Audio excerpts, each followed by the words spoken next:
PTSD from that on. I'm glad we're across the street from the fire hall, because I think we might be violating some kind of a fire. Kevin, don't you? Good morning, everybody. It's so great to have you all here to talk about something that's really, really important to our community, which is the future of transit and mobility in Nashville. And the other reason we all gathered you is everybody, I believe, is still a little perplexed about what is going on with the commercial real estate sector in town. So we're going to have our amazing research director, Katie Lester, talk us through the most recent Colliers Index findings. And then we've got an all-star panel. Jimmy Granberry has already told me he's going off script. No, I woke up scared to death this morning. And then we have amazing Aaron Hockenschil and Gail Williams with us. So I know we all come here for clarity, right? Like what is going on with commercial real estate in Nashville. So we decided just to do a little internal exercise to see if there's some clarity. So I emailed, we've got about 45 brokers here, and Katie emailed them all and said, pick one word that describes Nashville's commercial real estate sector right now.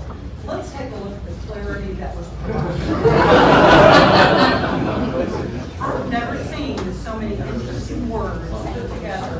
We've got really positive and solid, resilient statements. We've got some tough ones. We've got painful, sheltered, tedious, envy, competitive, slow, poised, hopeful, resilient, thriving, improving, complicated, manic. So, you are going to get clarity on what's going on in commercial real estate in Nashville today. I'm afraid that it's not as clear as we all would like, right? So, but we're going to talk a little bit more about it today and hopefully get a little clarity about what really is going on. And then get your transit questions ready, because we really want to get into a great conversation about transit-oriented development and the referendum that's coming up in November. So with that, I'm going to hand it over to Katie Lester. And I have 7 minutes. Anybody? What if I paid you each $20? Kevin? Okay, with that, I'm going to hand it over to Katie Lester and talk about the Colliers Index. Good morning, everyone. I'm so thrilled to see this many people as passionate about this as I am. And for those of you who may be new to these index events, what we do is we start off talking about what the market is doing. We unveil the findings of the index. But I'm going to start with talking about what is this index? What does it do? And what does it tell us about the market? So we always start with this slide. And the idea behind this is, do you want to know what the health of the market is? You go to the Dow Jones. Well, we envision something like this for Nashville's commercial real estate market. And like any index, there are a lot of variables that are rolled into this. So it's not just about square footage and space. It's market sentiment, it's investment, job growth, and about a dozen other variables that go into this project. And after testing this for about a year, this was back in 2015, so we've been doing this for a while now. These are all rolled in to the index, which is right here. And what you see here is a 20-year movement of the Colliers Index, Nashville's commercial real estate market. We wanted to show you this first to really help understand the context of where we are today.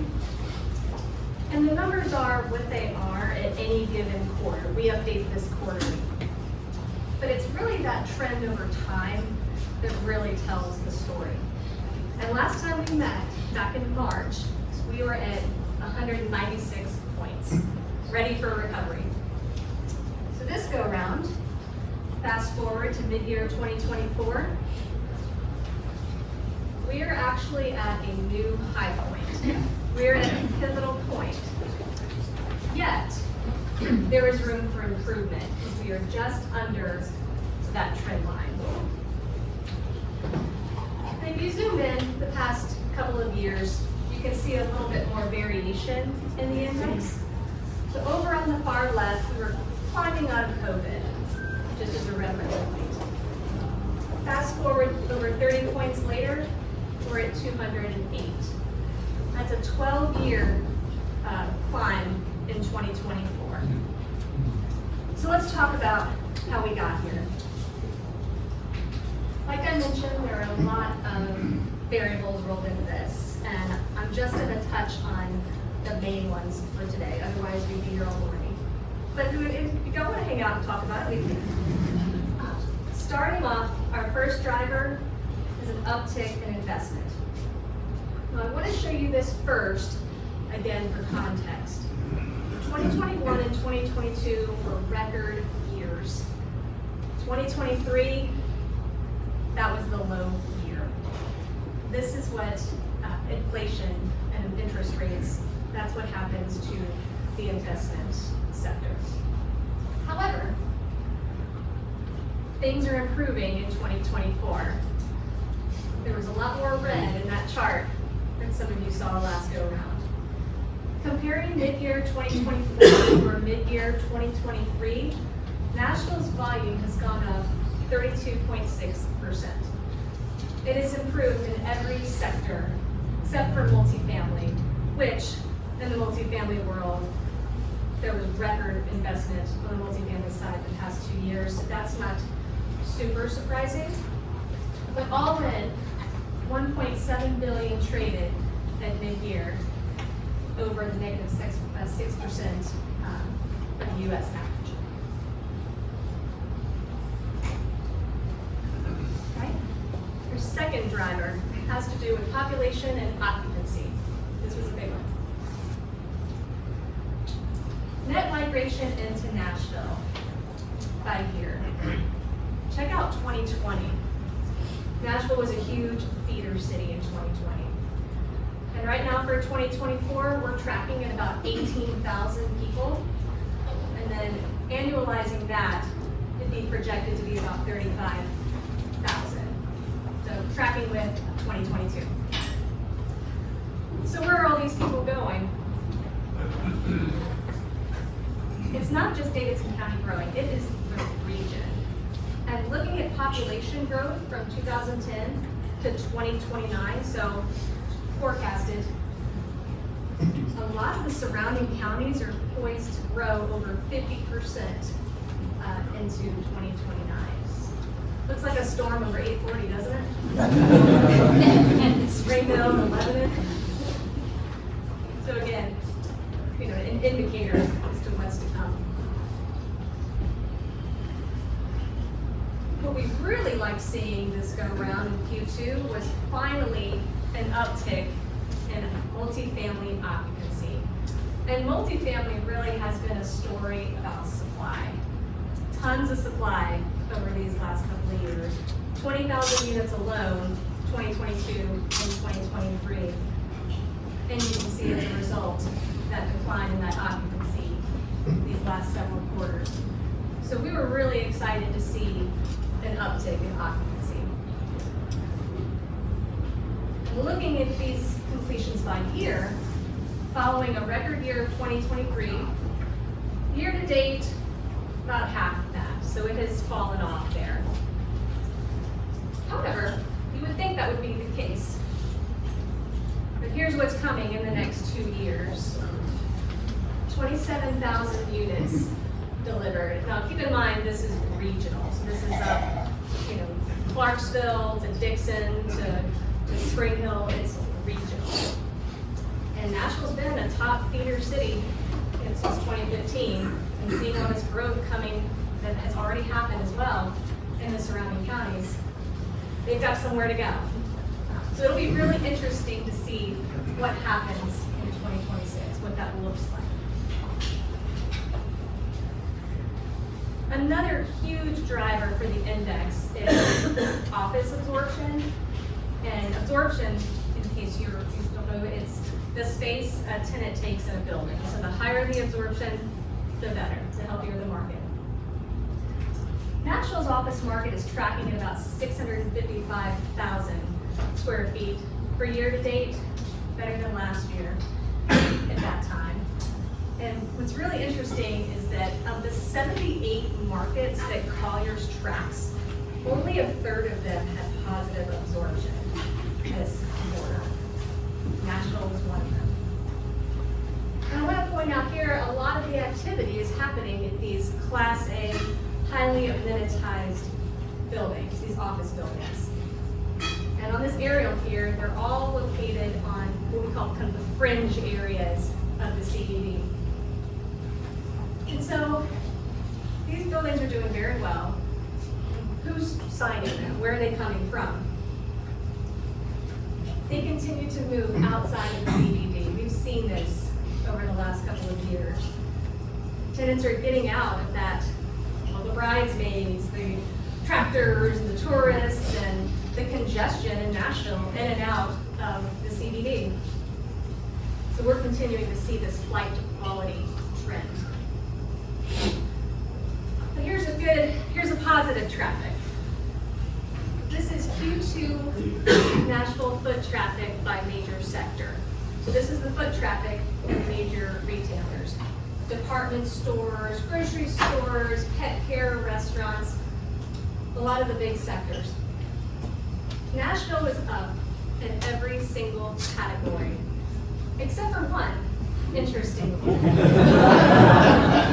So this was Q2, so that must be some people giving up on those New Year's resolutions a little early. But all in, Nashville is up 2.86%, in the U.S. trailing by negative 2.11. And really, we all order stuff from Amazon, we're in clothes, we're in groceries. But this here really does show that your brick and mortar retail is not dead, it's not going anywhere. And ask any one of our retail brokers here, they are busy, very busy. So we talked about the major factors that really contributed to that increase in the index. But there are other factors out there as well that we keep a pulse on that also affects the movement of the index. We track building permits on the commercial side quarterly to keep a pulse on what's coming, another forward indicator. So Q1 and Q2 of 2024, the volume has been just under the quarterly average. Not the volume of Q2 of 2023, but again, just right under that average. Another record, we keep track of this too, record land sales. One of our brokers just sold a property on Lower Broad, 201 Broadway, where the trolley tours was, at $7,400 per square foot. These Lower Broadway areas are just insane. And what's interesting is that Nashville's land value, these high dense areas, are really competing with the prices you would see in Manhattan and San Francisco. So this is a record that definitely was rolled in to the index. We also keep an eye on rankings. Nashville still hits all of these great rankings. Leisure destination in the U.S., best for business climate, best performing cities, on and on. But there was another ranking that kind of was interesting that came around. You remember this? I think I got stuck in that this morning. But this is why we're all here, is to talk about this and hear an amazing panel. Another forward indicator that we took into consideration was the Department of Transportation's tracking on vehicle miles. And I pulled this from Davidson County. In 2018, nearly 22 miles driven on Davidson County roads. Fast forward to 2045, you're looking at an additional 4 million vehicle miles in the road, and that is just in Davidson County. Again, another forward indicator, something to keep an eye on. Now you may remember back in March when we did this, we unveiled a predictive feature of the index. Because the index really covers kind of what has happened, but we've worked with an IT firm now that helps us update quarterly what these predictions look like based on where the index ended in the quarter that we're looking at. Let's see what it says. Looking out 8 quarters, the model has us leveling off for the next couple of quarters, stair-stepping up and then leveling out again before improving going into 2026. And what's really interesting about this is that the mantra in the commercial real estate world since the end of 2023 going into 2024 has been survive till 25. That's been prevalent, that messaging has been there all throughout 2024. So we really believe that this shows that. It's not a bad place to be. So a few takeaways. Janet showed that first slide, the word cloud, skyline word cloud, that the market sentiment right now really does vary across sectors. Whether you're in the leasing world, the investment world, office world, retail world, it really does vary. And it's all about perspective where you are. And Nashville did end on a really high note in mid-2024. But at the end of the day, there are macroeconomic factors that we just can't get away from. Can't control interest rates. It just is what it is. The good news is that Nashville is still outperforming other major metros. It's doing better foot traffic, investment, positive absorption in the office market where a lot of markets are really struggling. So Nashville is still doing a lot better than other markets. And at this point, we are at a very pivotal point where a lot of important decisions are going to have to be made going into 2025. And we're going to let Campbell talk a little bit about that. Any questions?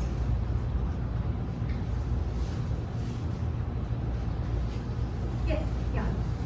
So these office tenants that are moving out, who's taking their space? Or can you give any detail on that? So each landlord has their own strategy.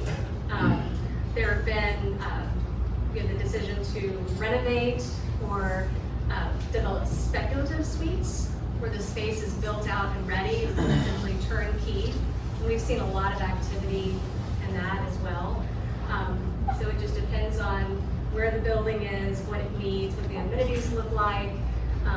But we're seeing a lot of spec suite activity, and those seem to be doing really well, both in the new builds and in the existing properties. Do you have any thoughts on what do we need in the growth, or are they dangerous? Ooh, that is a how to manage the development, essentially, manage the growth. Oh man, that sounds like an Imagine Nashville question. I feel like, all the growth that we've had, yes, there have been challenges and opportunities, and that's going to be, in my mind, not Colliers, in my mind, it's going to boil down to partnerships between civic groups, local groups, government, universities. It's going to be a team sport to manage that growth. That's a great segue. That's a wonderful segue.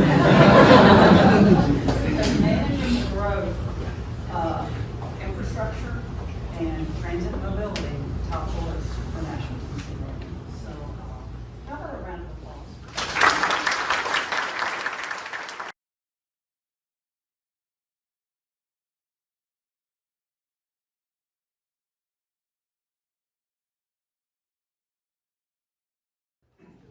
Slides to frame up our discussion and grab a seat up here. So we're going to talk about transit-oriented development, and I'm sure some people in the crowd are like, what is that exactly, right? So we pulled some of the Urban Land Institute data just to frame up the discussion. And so essentially what transit-oriented development is, it's a way to create walkable communities in our cities that connect your transit centers with housing, with retail, with office, with residential, And the typical definition is within a quarter-mile to a half-mile radius of where you have a transit center. So for instance, so exciting, we just cut the ribbon on Red Patton Junior North Nashville Transit Center up on Jefferson Street, in Bordeaux. Great example of a transit-oriented development opportunity with the transit center as the anchor. And again, what you're seeing in other cities, I'm really glad Erin's here because she is a national expert on these things, is it really creates a different kind of vibrant, connected community. And it goes to what Katie was talking about, which is public-private partnerships really thrive in transit-oriented development. And then here's a really interesting fact from the FTA, which is transit projects can increase nearby property values by 30 to 40%, and as much as 150% where the situation's ideal. So this is coming for Nashville, you guys. We're a big grown-up city now. This is all going to go great in November. I have complete total faith, and we're going to celebrate this. So it's a great thing for us all to learn and be school-owned. And this was a study that Colliers did up in Toronto about transit-oriented development. And you'll see it shows higher rental rates, lower vacancy rates, faster pre-leasing, premium rents, as much as 68% higher rents for assets that are in the realm of transit-oriented development. So it is a big thing, and it's coming for Nashville. Unfortunately, we have got an all-star panel here to talk about it. So you guys know me. To my right, Gail Williams is the chair of the Metropolitan Transit Authority. She and I have been co-conspirators there for 10 years now. And so she really brings this historic perspective to it. She is also one of the most rock star community leaders you'll ever find in Nashville, Tennessee. So, Gail Williams. Next up, we have Erin Hockenschedel, and Erin's the president of Think Tennessee. And she also, prior to this, had a whole litany of transit positions on her resume. So she worked in the mayor's office on transit. I think Tennessee is doing a lot of great thought leadership around transit, so we're delighted to have Erin. And then finally, our wild card, we have Jimmy Granberry, who we all know. Jimmy's family has been a legend in development in the Nashville area for centuries, back to the days of the trolley stops. Tell them what we have in common. Oh, just Jimmy likes to talk about Hillwood High School because we were both graduates, and if you'd like to hear his point of view, see him after.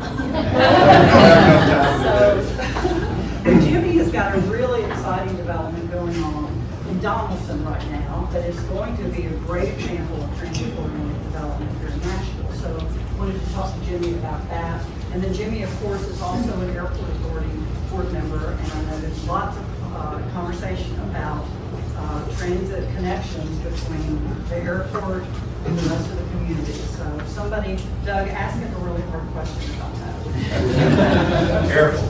That's right. Okay, so with that, I've just got a few questions, and we've got such a great crowd, we'll leave lots of time for your questions. So I'm going to start with a couple of questions for each of you, and then we'll just riff on whoever wants to talk about what. And I told them that this slide will get thrown out after 2 questions. So all of you have had your different roles supporting transit and mobility in Nashville over the years.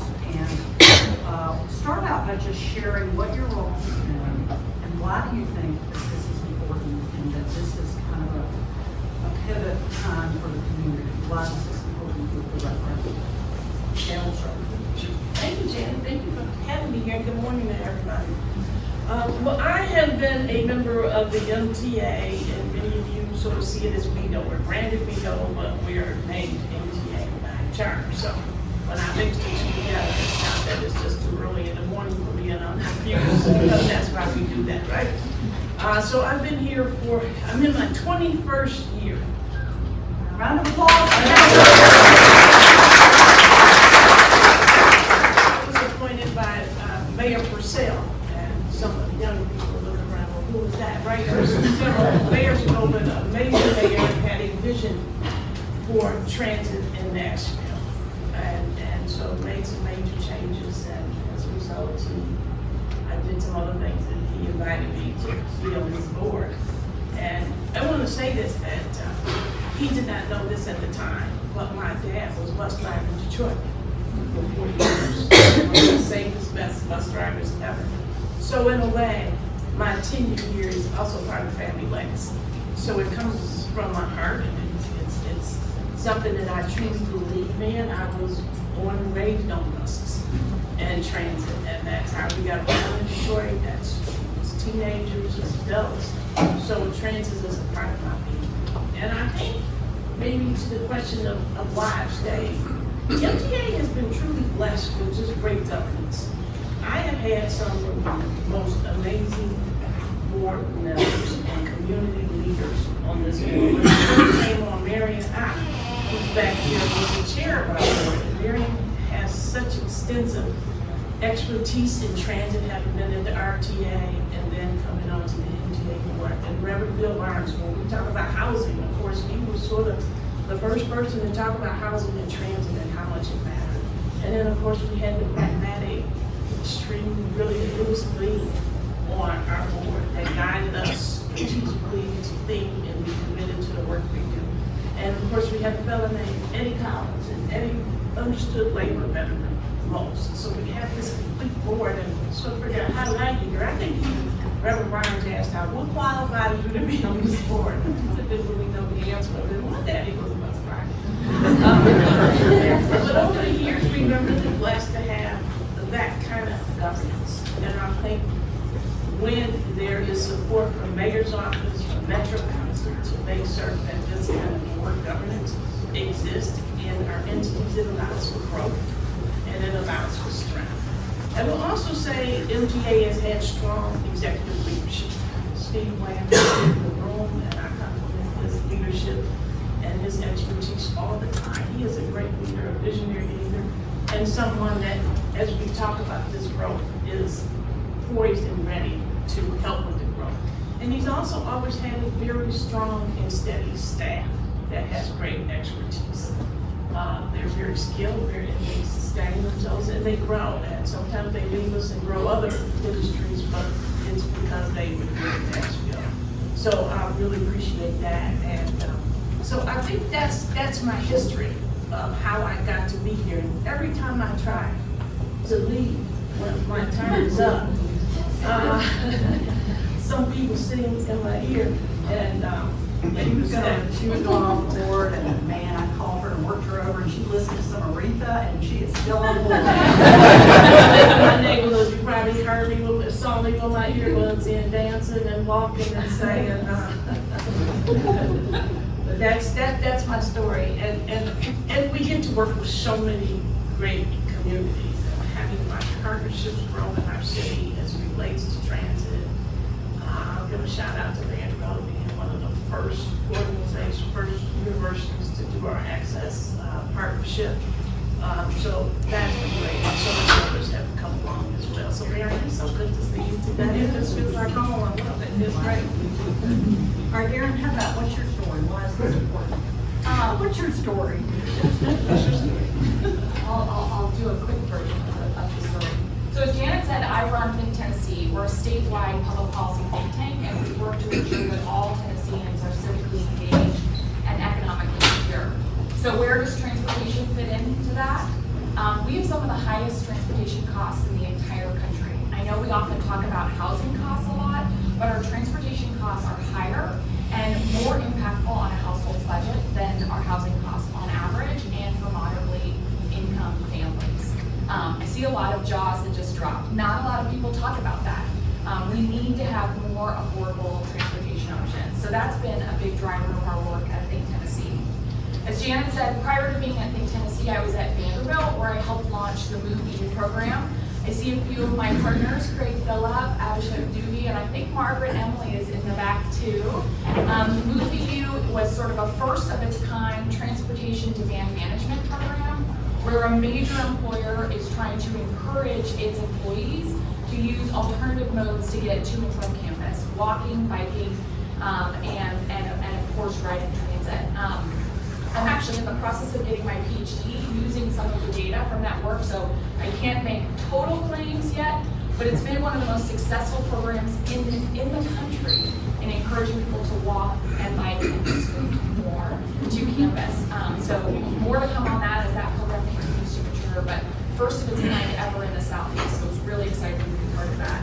And then as Janet mentioned, prior to that, I was in the mayor's office where I was director of transportation and sustainability, and just like you, that was 4 years ago. So I've been around a long time, or just 8 years.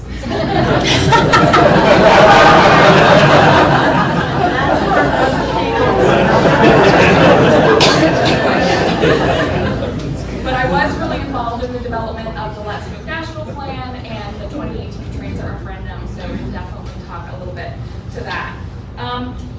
The last question of this part was, why do we think this is so important for Nashville? There are only 4 major cities left in the country that don't have dedicated funding for transit, and we're one of them. Memphis is one of the other 4, so there's 2 in Tennessee that don't have dedicated funding for transit. Every other city in the country has voted to increase their taxes just a little bit, to invest in themselves and invest in the future. We have another chance to do that in November, and I'm really hopeful that we'll make the right decision this time. Jimmy, how about you? Well, if you notice, since Dad called me the wild card, the only one that doesn't have any notes. So I'll just 1979, when I got out of college, I was sent to Donaldson to be a bag boy for grocery stores out there. I didn't even know where Donaldson was. But it was apparent to me that all our stores, why were they all up on the street? And the story kind of evolved, that that's where the streetcar stopped. Got out on the right side, you walk in, then the streetcar came out and you got on. So it's kind of an area. Now, of course, cars have taken over, we move the stores back, we've got parking lots, and unfortunately now we have structured parking. We built the first public structured parking garage in the entire chain in 2007, which is 1,400 stores all over the United States, which is still one of their highest volume stores, so it does work. But anyway, the car, is becoming an important part of retail, unfortunately, just because it's what it is. I mean, there's not good options. It's certainly would be get out in suburbia, like in the Brentwood or Edwardsville or Donaldson or whatever. So it's just an interesting, history that I've sort of lived through in my life to see it how it's ebbed and flowed and now it's kind of moving back. So it'll be interesting to see if we come up with a viable option for transit, mobility, walk, bike, whatever, people to work. So a funny story, when we were building our our Bellmead Publix, and we connected with St. Thomas and Ingram, and we helped rebuild the old White Rico Bridge to connect to the Greenway. And so some of my consultants, I won't call their names, but they were saying, oh, this is going to really work. The Greenway is going to connect to Sylvan Heights, Sylvan Park, and they're going to ride their bikes over, and they're going to go to the Publix, and they're going to shop. And I said, I'm sorry, I don't get it. So we're walking the Greenway one cold February morning, and here comes 2 bikes with saddlebags coming. And I said, so I said, where are you going? Well, we're going to the shop. And I turned to the consultant, Kim Hawkins. I said, how much did you pay these guys? This is a total setup. That's been a funny story, but if you see it in play, it does work. But you've got to do it in a way that works. You just can't have bits and pieces and parts. It's got to be a full connection to the different communities and where the rooftops are. So that's what's so important about it. Great, that's a great tee up. So I'm going to ask you a really fun, maybe controversial question in a minute, but Erin, first, could you tell us a little bit about just what the Choose How You Move program, what's contained there? Because it's not just transit, it's walkability, it's sidewalks. So give us a thumbnail sketch of kind of what's in the overall plan. Okay, great. So the Choose How You Move plan is broken down into 4 main categories. How many have heard the 4 categories yet? Come on, say them out loud for me. Sidewalks, signals, Safety. service, safety. Okay. So there's 86 miles. Yeah. So this is why you need me to tell you a little little bit about it. So starting with sidewalks, the plan includes 86 miles of new sidewalks. 86 miles may sound like a small number, but by comparison, the city only built 6.5 miles of sidewalks last year. And that 86 miles helps us complete our priority sidewalk network, so it's a huge jump forward. Signals is probably the one you all have heard the most about. We have over 800 traffic signals here in Davidson County, and the plan includes funding to upgrade over 500 of those traffic signals with cameras and equipment to be remotely updated. I cannot even tell you, this is so long overdue. We are just in the process of building our first ever traffic management center, again, pretty significantly behind most of our bigger cities. And the way we do this now, no one laugh, every 6 to 8 years, we manually update every traffic signal in the county to a new timing. So anytime you're sitting at a light and it feels like the time is off, there's no one waiting in the other directions, that's because you're probably at year 6 or 7 and we have an updated timing. Once these signals have the ability to be remotely updated, we can have one set of timing for daily traffic in downtown, and then when we have a special event, which we have often, we flip a switch and all the signals downtown are timed for a completely different traffic event. That's how revolutionary these traffic signal upgrades are, and is why it's getting so much attention. Service is actually the largest category in the 4 S's. Even though I don't feel like we've heard as much about it, the transit improvements are truly transformational as well. We will double the number of routes where we have frequent service. This is where our buses are coming every 10 to 15 minutes. So you're not really relying on the schedule. You just show up and you know a bus will be there every 10 minutes or so. It expands our service hours to 24/7, 365 days a year service, which is huge.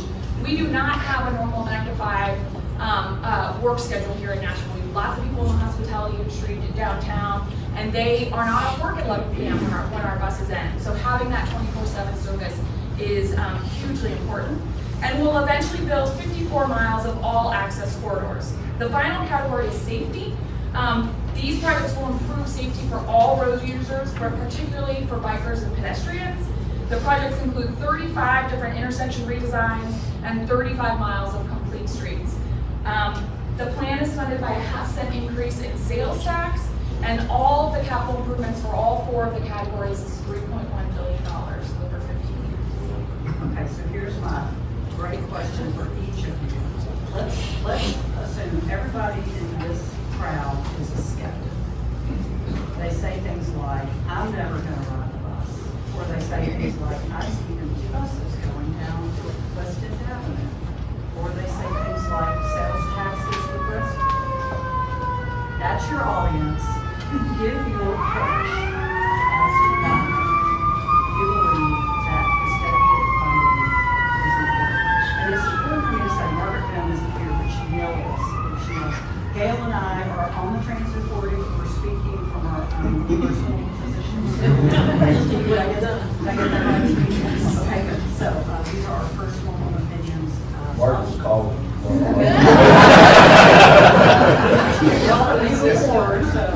All right, Gail, you start. But this is personal opinion, and I think one of the reasons you should support the referendum is because our city's growing. We just saw a great presentation about the growth. And I think transit provides equity to so many people, and it's also a form of economic justice. So I think when we think about transit, that we can't just think about ourselves. And if people are not working out, I saw that chart as well, walking, no sidewalks, we're going to change that number to green and not to red. And I think having a healthy city is important for our city because it improves the quality of our personal lives, and it improves the quality of the totality.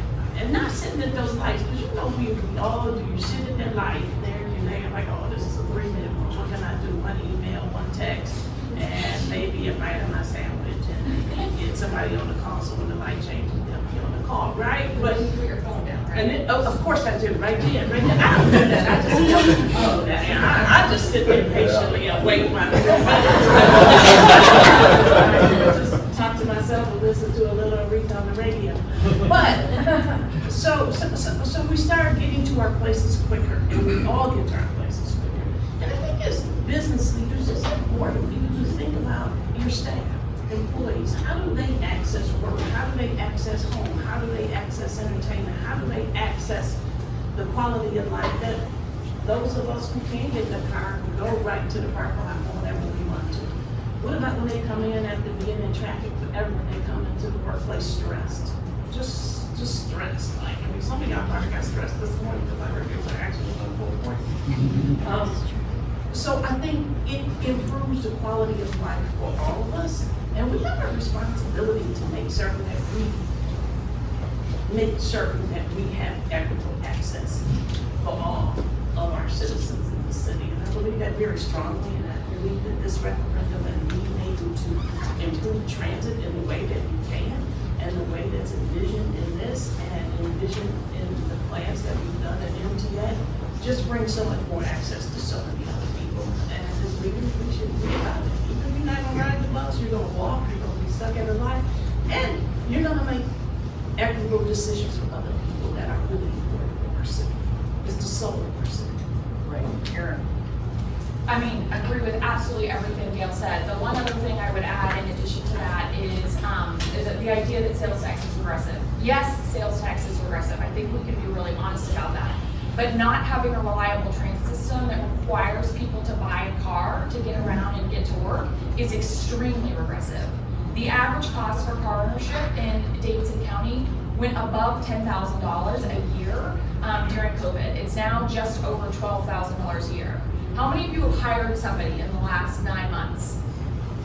Wow. Oh, I was like, come on, where are the hands? I hired 3 people this summer, and every single one of them said, I'm either just graduating from college, I don't have a car, I'm moving from another city, I don't really want to buy a car, and if I'm making that decision to work in Nashville, I have to have a car to be able to get around. And that's a $12,000 commitment. I run a nonprofit. I'm not paying the salaries you all are paying, but that's a really big expense for young college graduates. And having a reliable transit system, everyone has heard Marilyn tell the story about being able to move to Nashville, not have a second car, and use that savings to buy a home. So that's what we're talking about. It's a really big impact on household costs. The other thing I would say is, can we afford to wait any longer? I mean, we've tried that twice now. We've said, okay, we're not quite ready for this. Let's just wait a little longer.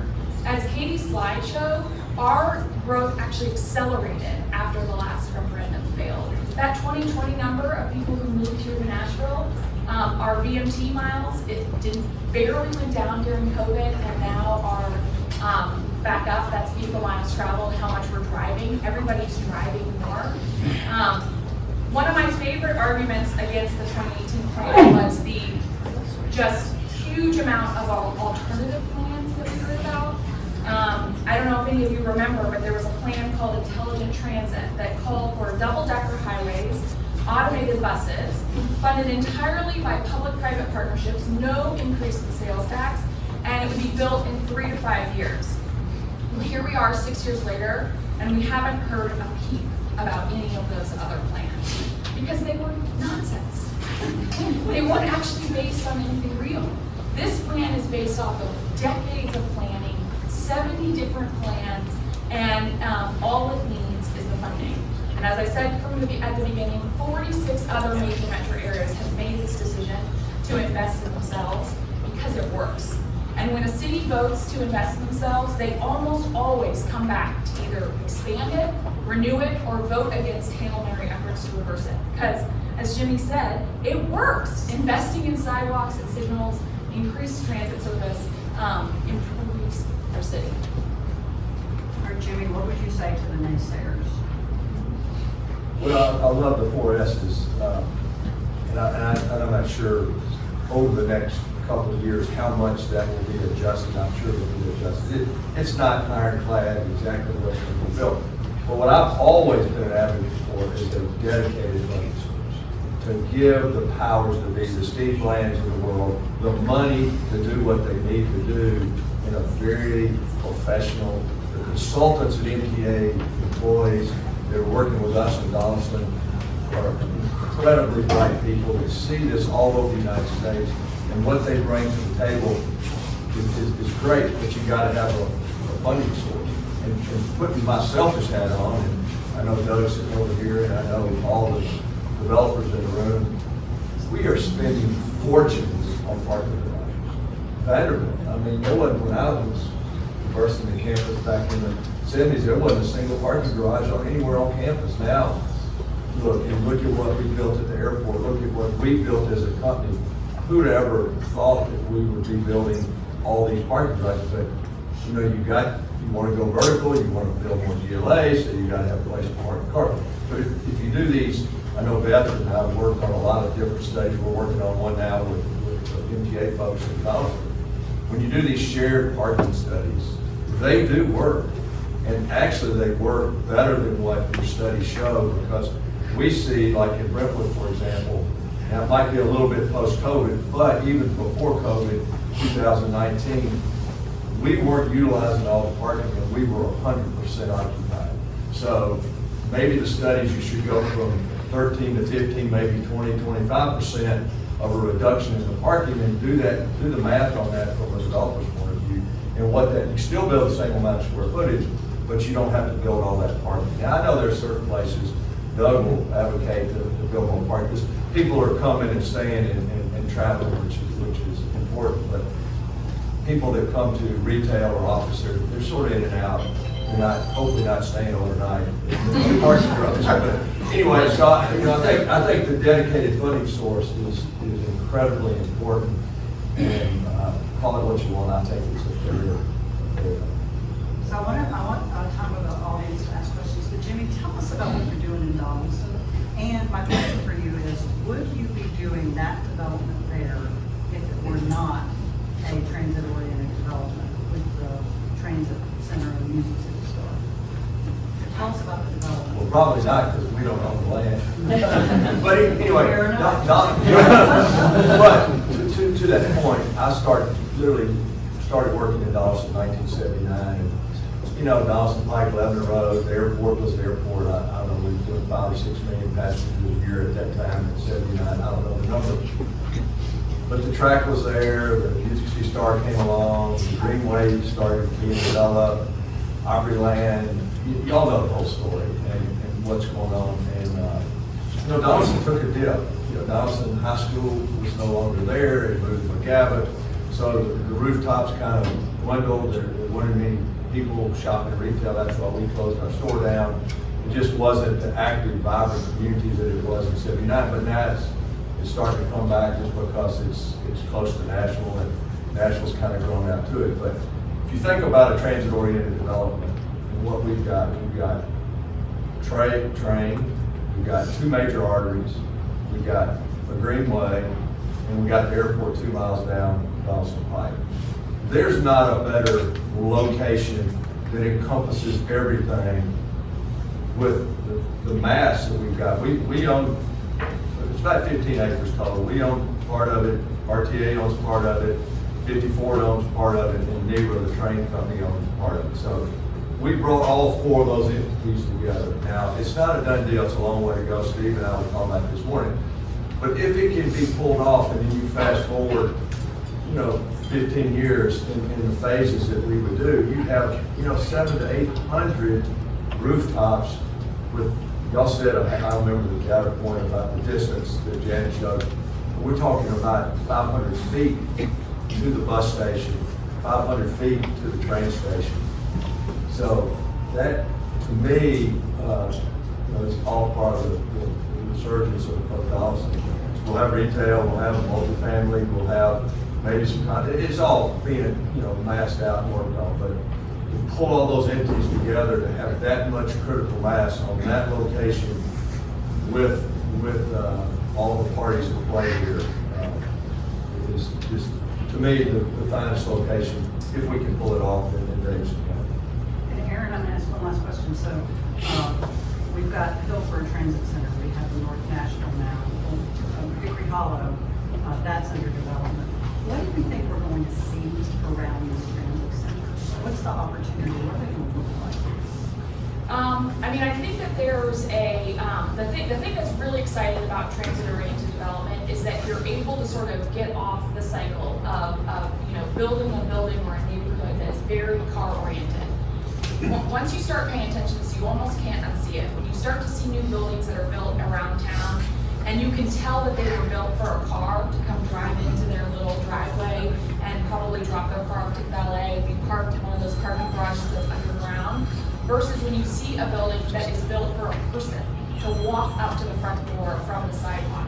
That usually means the parking is way in the back, it's much more human scale. They're very, very different buildings. And I think when we see those buildings that are built for cars now, today, those are gonna end up being some projects that the designers and the developers are gonna regret in a few, in the future. We should be building more for people. And that's what we're gonna start to see around a lot of these transit centers. And as Jimmy said, he's doing the Donaldson project because you're able to do it as a public-private partnership with the transit agency. That's one of our most powerful tools that we have to be able to leverage, people-oriented buildings and housing near transit. It's probably the hottest thing in TOD that's happening right now. Transit agencies really leveraging the land that they have. In San Jose, the transit agency is converting hundreds of acres of park and rides to housing. I was just in Miami earlier this year, and Miami is retrofitting a massive government center and making it entirely transit-oriented and mixed use, but still keeping every single square foot of government building as part of that project. There's a new project right outside of Washington, D.C. that WMATA is doing, where they're building a brand new life sciences hub, and they're using both the air rights above the transit center as well as long-term leases on the transit-adjacent land. So those are just some of our most powerful tools. And once we start building more TOD, it only will become easier to do because it's so popular. I think our next index event is going to be about housing and attainable affordable housing. I think there's a big interconnection opportunity here. So, Apps Transit Centers, we did last week just open the Dr. Burns Nashville Transit Center, and we also have one. I would urge you all to go by and look at those, experience them. Because I think what you will see in there is the community that I talked about earlier that we're building with transit. And with the referendum, we're able to build more. And with us, we're able to build at shorter distances on how long people have to be here. Shorter time, shorter distance on their transit rides, because we're able to bring buses into the center, and hopefully I say this right before you speak. And so more crosstown routes that people want to have. Everyone won't have to go downtown. So it takes a lot of pressure off our Elizabeth Dove Transit Center as well, because we have more within the community. And when people can see this as part of their quality of life, again, it becomes critically important to transit and the growth of transit and the dignity of transit. So I think that these centers are so critically important, and the referendum will support them tremendously, and more can go, and we can build on that. And I failed to mention part of our board, along with you and I, we've had Mayor O'Connell on our board, we've had Senator Jeffy Arnold on our board, so they intimately understand transit differently maybe than in other cities. And that's critically important, because they will be great advocates and great stewards of what we do with transit, the dollars that come from the federal government, the dollars that come from the state, and then we're an advocate. And so all of this will just build one great tapestry for transit in Nashville. It'll be musical. It'll be musical. So I want to take questions. I also want to give a shout out to our WeGo MTA staff members here. So who we have? We have Steve here.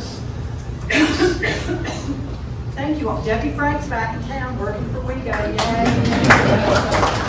Okay, let's have some great questions from the audience.